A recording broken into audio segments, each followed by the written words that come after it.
우리 금년은 11월 30일을 대림절 첫 번째 주일, 이 Season of Advent라고 하는 첫 번째 주일로 지키고 오늘은 대림절 세 번째 주일로 지킵니다.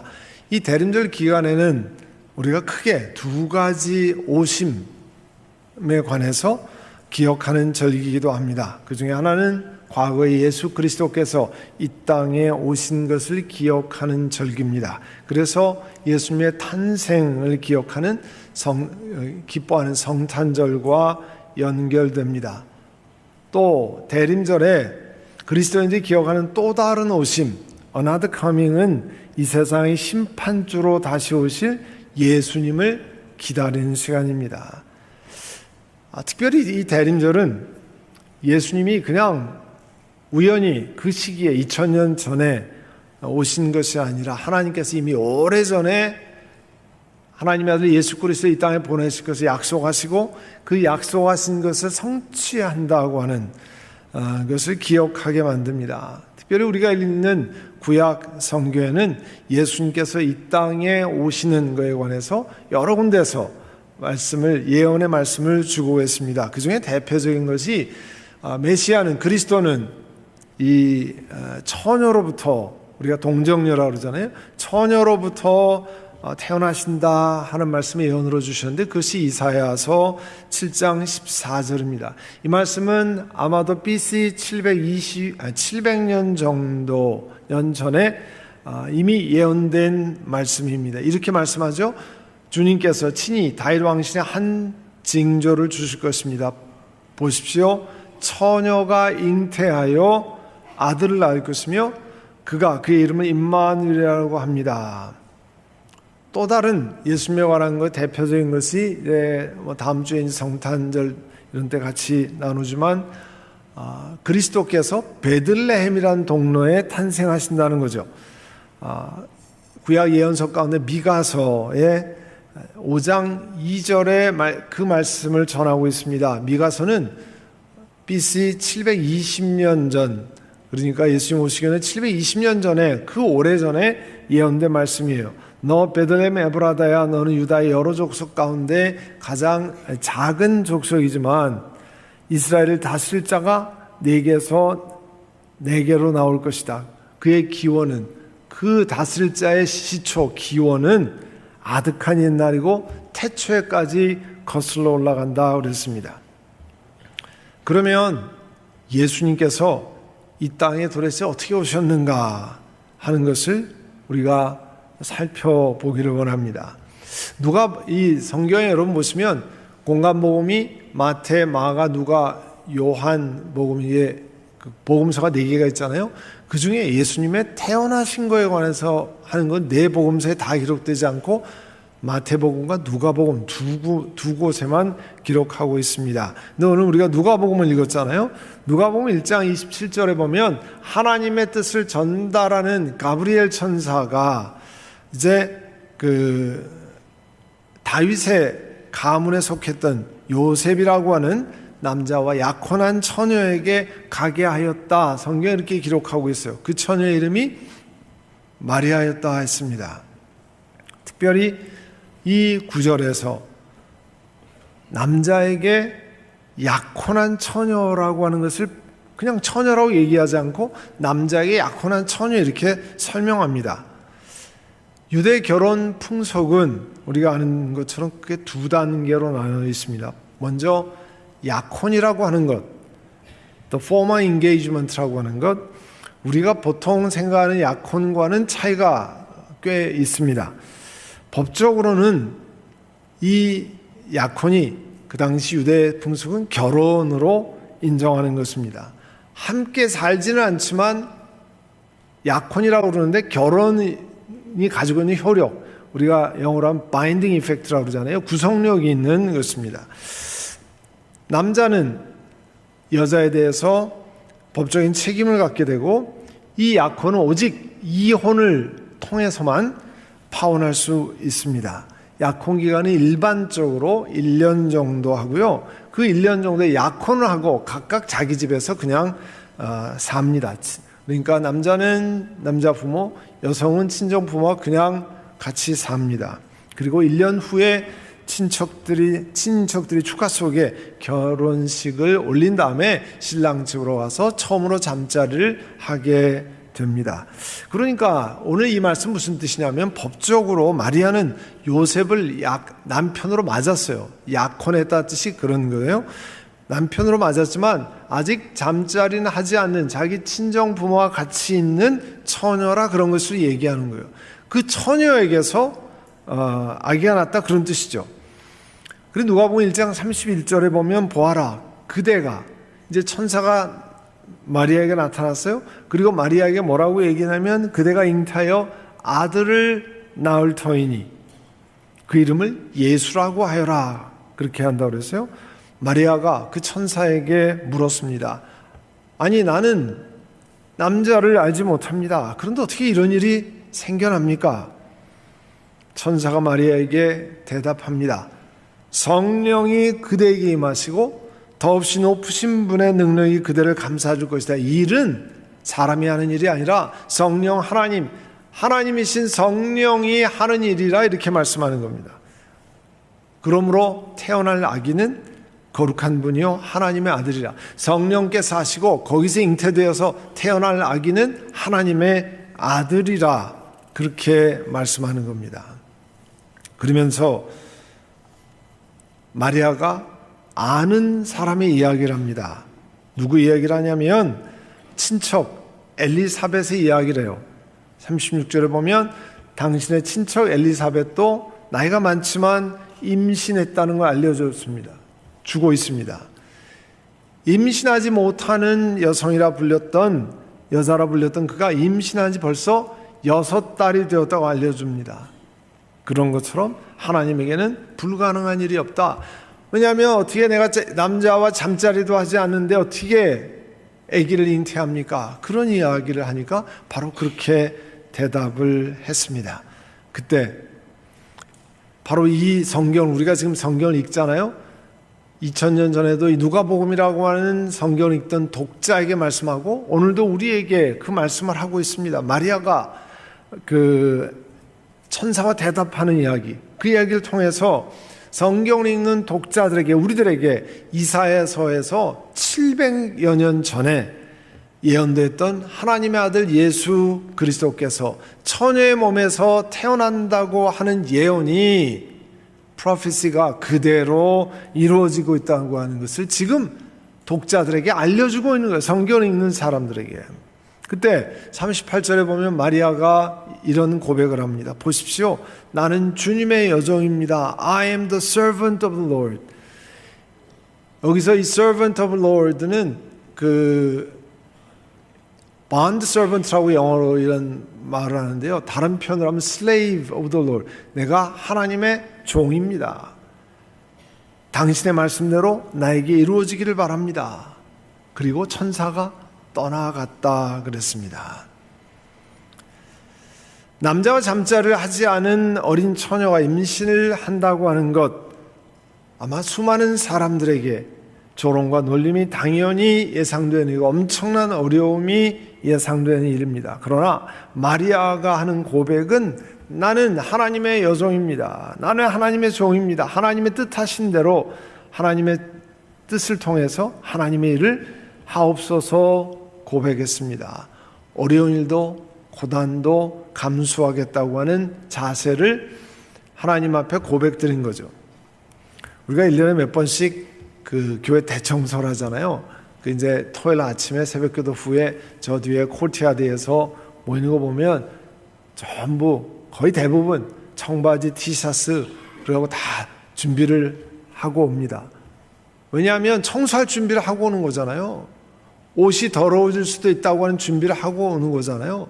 남성들은 또 더 힘든 물건을 옮길 수도 있고 여러 가지 그렇게 준비를 합니다. 그렇게 준비하고 오기 때문에 옷이 더러워지든 혹은 땀이 나든 그런 것을 다 감수하고 오는 거죠. 여러분, 주를 섬기는, 하나님을 섬기는 일에도 마찬가지입니다. 우리 영혼의 자세를 준비시켜야 돼요. 하나님, 내가 오늘 마리아가 고백한 대로 하나님이 기뻐하시는 일을 따라 내 자신을 드립니다. I am available. before God. 하나님 앞에 내가 available한 사람입니다. 그렇게 하나님의 뜻대로 하십시오. 신약성경의 사도인 사도 바울, 디모데후서 1장 8절에 보면 디모데에게 이런 편지를 보냅니다. 그대는 우리 주님에 대해서 증언한 일이나 복음을 전하는 일이나 주님을 위해 갇힌 몸이 된 나를 부끄러워하지 말고 하나님의 능력을 힘입어 복음을 위하여 고난을 함께 겪으십시오. 자기의 영적인 아들인 디모데에게 복음과 함께 고난을 겪으십시오 전합니다. 그리고 다시 디모데후서 1장 12절에 나는 이 복음을 전하는 선포자와 사도와 교사로 임명을 받았습니다. 그러므로 나는 이런 고난을 당하면서도 부끄러워하지 않습니다. 사도 바울은 그 복음 전하는 일이 쉽기 때문에 내가 그 넉넉히 감당할 수 있습니다. 이렇게 말씀하고 있지 않습니다. 힘이 들 것이 예상되지만 어려울 것이 예상이 되지만 하나님의 부르심에 내가 순종하겠다라고 고백하는 겁니다.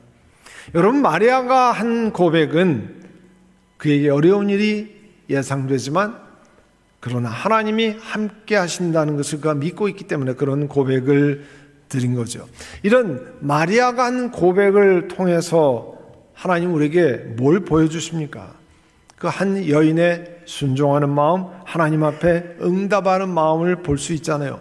마리아가 성경에 보면 그가 배운 것이 많다, 경험이 많은 여인이고 또 사회적인 지위가 있다, 이런 말씀 하나도 없습니다. 그 얘기는 하나님께 쓰임받는 데는 무슨 굉장한 자격이나 조건이 필요한 것이 아니라 하나님을 신뢰하는 믿음, 하나님 함께 내 자신을 드리고자 하는 마음, 하나님께서 그걸 들어서 사용하시는 거예요. 이제 천사가 마리아를 찾아와서 이제 성령으로 하나님의 아들을 잉태하겠다는 소식을 전한 후에 마리아가 유대 어느 산골 어느 동네로 갑니다. 천사를 통해서 자기 친척 엘리사벳이 아기 가진 지 6개월이 됐다는 얘기를 들었잖아요. 그 집에 찾아가는 거예요. 엘리사벳에게 가서 문안을 했다고 그랬어요. 1장 41절에 보면 엘리사벳이 마리아가 와서 인사하는 말을 들을 때 그 태중에 있는 아이가 뱃속에서 뛰놀았다고 그랬습니다. 엘리사벳이 성령으로 충만해서 그 다음에 말을 전하는데요. 그 두 여인의 대화 장면, 왼쪽이 엘리사벳이고 오른쪽이 마리아일 텐데요. 왼쪽에 그 태 아기가 세례 요한이 임신되어 있는 거잖아요. 그 세례 요한이 기뻐 뛰고 하는 것을 그 마리아가 배에 손을 얹고 듣고 또 하나님을 찬양하기 시작하는 모습을 그렸습니다. 그러면서 43절에 보면 내 주님의 어머니께서 내게 오시다니 이것이 어떻게 일입니까? 그가 성령이 충만해서요, 사람의 지혜로 아는 게 아니에요. 하나님께서 가르쳐 주셔서 내 주님, 자기의 롤드, 주님의 어머니, 그 잉태한 사람이 내게 오시다니 이게 어찌 된 일입니까? 보십시오. 그대 마리아가 하는 인사말에 내 귀에 들었을 때 내 태중의 아이가 기뻐서 뛰놀았습니다. 주님께서 하신 말씀이 이루어질 줄 믿은 여자는 행복합니다. 자, 마리아가 어떤 얘기를 들었습니까? 사실 청천벽력 같은 이야기를 들었잖아요. 자기가 지금 홀로 있는 여인인데 아기를 잉태한다는 소식을 성령께서 그렇게 잉태케 하시고 그 아기가 하나님의 아들이라고 하는 이야기를 들었습니다. 그런데 오늘 자기 친척 엘리사벳의 입을 통해서 하나님께서 하신 말씀이 이루어지는 것을 믿은 사람은 여자는 행복합니다. 다시 컨펌을 하는 거죠. 천사를 통해서 듣고 그 다음에 자기의 친척을 통해서 확인케 하셨습니다. 그리고 하나님께 찬양을 올립니다. 그게 오늘 우리가 읽은 46절에서 55절의 마리아의 찬양이에요. 마리아의 Song of Praise, 하나님 앞에 찬양을 드리는데요.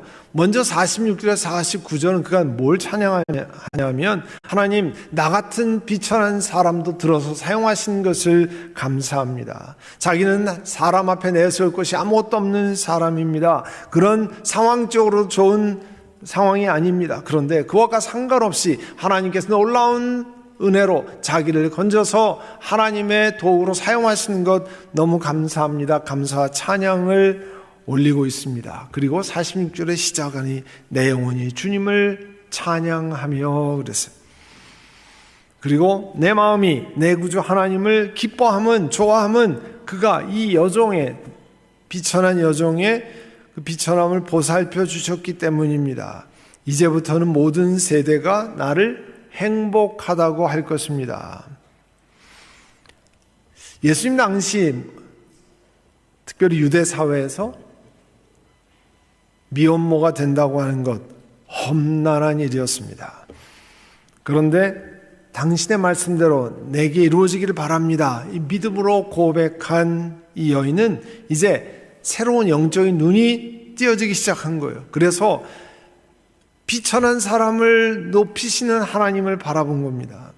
여기에 48절에 비천하다고 하는 것은 신분이 낮을 뿐만 아니라 사실은 경제적으로 가난한 것도 말합니다. 자기같이 신분이 낮고 경제적으로 가난한 여인을 택해서 하나님이 귀한 일을 하신다는 거예요. 높고 지체가 있는 사람이 아니라 어렵고 힘든 사람을 들어서 하나님께서 그렇게 하신다는 거예요. 하나님의 놀라운 구원의 손길 앞에서 기쁨의 찬양을 올립니다. 우리가 다 연약한 사람이지만 하나님의 연약한 우리들을 들어서 하나님의 일 작은 것을 감당하면 우리 영혼 가운데 기쁨과 감사가 있잖아요. 그런 고백을 하나님 앞에 드리는 겁니다. 그리고 51절에 53절은 그가 찬양하면서 하나님이 공평하게 세상을 다스리시는 심판하시는 하나님이라 말씀합니다. 그래서 51절에 그는 그 팔로 권능을 행하시고 마음이 교만한 사람들을 흩으셨으니, 여러분 세상에 자기 잘났다고 하는 사람이 굉장히 많습니다. 우리가 말하는 교만한 사람 굉장히 많아요. 근데 베드로전서 5장 5절에 뭐라고 말씀하는지 압니까? 젊은 자들아 이와 같이 장로들에게 순종하고 서로 다 겸손으로 허리를 동이라. 하나님은 교만한 자를 대적하시되 겸손한 자들에게는 은혜를 주시나. 하나님이 교만한 사람을 대적하신다는 거예요. 내가 대적하지 않아도 하나님이 대적하십니다. 그리고 그들에게 은혜를, 겸손한 자에게 은혜를 주십니다. 그러므로 하나님의 능하신 손 아래서 겸손하라. 때가 되면 너를 높이시리라. 다른 사람이 교만해서 하는 것 놔두셔도 됩니다. 하나님이 뭐라고 말씀했어요? 교만한 자를 하나님이 대적하신대요. 겸손한 사람은 때가 되면 하나님이 높이신다는 거예요. 얼마나 소망이 있는 말입니까? 그리고 우리의 시각으로 보면 참 세상의 역사가 느리게 돌아가는 것 같잖아요. 잘 안 보여서 그렇지 하나님은 마리아가 찬양한 것처럼 마음이 교만한 사람들을 흩으신다는 겁니다. 그리고 52절에 보면 제왕들을 왕자에서 끌어내시고 비천한 사람을 높이셨습니다. 하나님 이 마리아라는 가난한 여인을 들어서 하나님을 찬양케 했는데요. 뭐라고 고백했냐면 세상의 왕들을 왕자에서 끌어내리시고 비천한 사람을 높이셨습니다. 세상에 부족한 사람을 들어서 사용하신다는 거예요. 이 고린도 교회에 보낸 사도 바울의 편지 가운데 하나님은 세상에서 그렇게 보잘것없는 것, 그런 사람들 하나님 들어 사용하신다고 그랬잖아요. 비천한 사람, 멸시받는 사람을 택하시고 잘났다고 하는 사람들을 없애시고 아무것도 아닌 사람들을 택하셨습니다. 이유는 아무도 하나님 앞에서 자랑하지 못하게 하시려는, 만왕의 왕 창조주 앞에 자랑할 사람이 어디 있습니까? 아무리 세상에서 뛰어나도 자랑해야 창조주 앞에 자랑할 사람이 어디 있습니까? 그런데 그 하나님은 연약한 사람들을 들어서 사용하신다는 거예요. 그리고 줄인 사람들을 좋은 것으로 배부르게 하시고 부한 사람들을 빈손으로 떠나 보내셨습니다. 사랑하는 성도 여러분, 각각 남들이 다 알지 못하는 어렵고 힘든 시간들을 통과할 때가 많이 있습니다. 그때 여러분, 이 마리아가 드리는 찬양, 마리아가 뭐가 굉장한 것을 소유했기 때문에, 자기에게 앞으로 엄청난 복이 있기 때문에 찬양한 게 아닙니다. 연약하고 비천한 속에서 하나님을 찬양했습니다. 그때 우리도 믿음으로 고백하고, 하나님, 내 사정을 아시지 않습니까? 내 모든 것을 아시는 그 하나님 앞에 내가 찬양을 올리기를 원합니다. 그렇게 고백하실 수 있기를 바랍니다. 또 하나님이 주시는 삶의 여유가 생겨났다면, 내 삶이 부족해도 하나님 없이도 내 마음대로 잘 살아갈 수 있구나, 그런 착각에 빠지지 않도록 하나님 나를 점검하게 하시고 나를 잘 세워서 하나님 앞에 교만하지 않도록 겸손하도록 하나님 함께 하시기를 원합니다. 오늘 이 마리아가 무슨 제왕들을 왕자에서 끌어내리시고 그러니까 무슨 마치 세상에 혁명을 일으키는 거라 생각하는 분들인데, 그렇지 않습니다. 이거는 십자가의 은혜를 통해서 일어날 하나님의 통치, 세상에 하나님을 다스리는 것을 통해서 하나님이 역사하시는 것을 찬양하는 거예요. 그리고 마리아가 노래하는 맨 마지막에 54절에서 55절에 보면 하나님이 자비하셔서 자기의 종 이스라엘을 도우셨습니다. 그리고 그 오래전에 이스라엘 조상들에게 말씀하신, 아브라함과 그 자손에게 말씀하신 것을 영원토록 있게 할 것입니다. 무슨 말씀입니까? 하나님은 사람이 아니시니 거짓말을 행하지 아니시고 인자가 아니시니 시건치 않으시고 그러잖아요.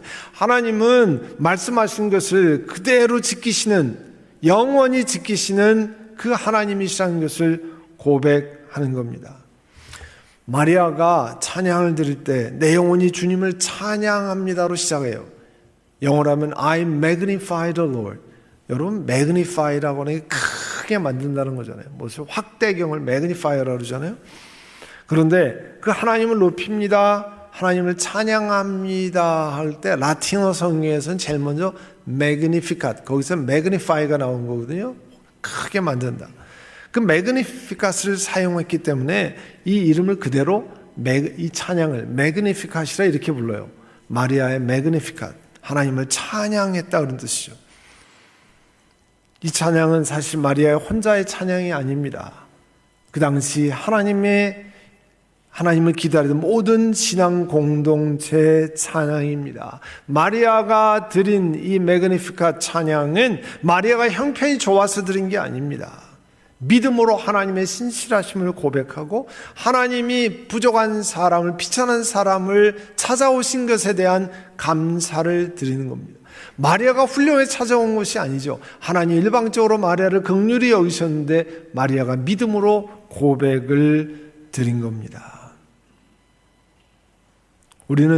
나는 어떤 상황에 계십니까? 상황이 좋으면 하나님께 찬양하고, 상황이 어려우면, 형편이 어려우면, 고통 가운데 통과하면 찬양을 멈추시렵니까?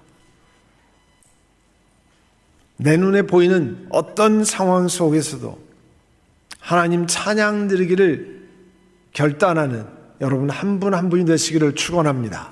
아멘. 여러분, 대림절은 오셨던 예수님을 기억하는 절기이고 이제 다시 오실 예수님을 기다리는 시간입니다. 오늘 설교 후에 성찬을 같이 하면서 이제 떡과 잔을 통해서 하나님이 예수님을 통해서 십자가 예수님을 죽게 하시고 부활하게 하시면서 우리를 얼마나 사랑하시는 걸 떡과 잔을 통해 다시 한번 경험하는 시간입니다. 우리도 그 하나님의 나라를 붙들고 다시 오실 주님을 소망하며 이 절기가 단순히 즐거운 시간, 식구들과 함께 보내는 시간, 휴가의 시간, 그것이 아니라 다시 오실 예수님을 기대하고 그 예수님이 내 영혼 가운데 있는가를 확인하는 복된 시간이 되시기를 간절히 바랍니다. 기도하겠습니다. 사랑의 주님, 은혜를 감사합니다. 오늘 마리아가 드린 찬양을 통해서 어떤 형편에 있든지 저희들이 하나님을 높이고 하나님을 찬양 드리기를 원합니다. 저희들의 주인 되시는 우리 주님, 저희의 삶을 하나님께 의탁하고 또 하나님과 더불어 한 걸음 한 걸음 걸어가기를 원합니다. 각각 여러 가지 형편에서 하나님을 높이고 찬양하는 한 분 한 분 되게 하옵소서. 예수님의 이름으로 기도드립니다. 아멘.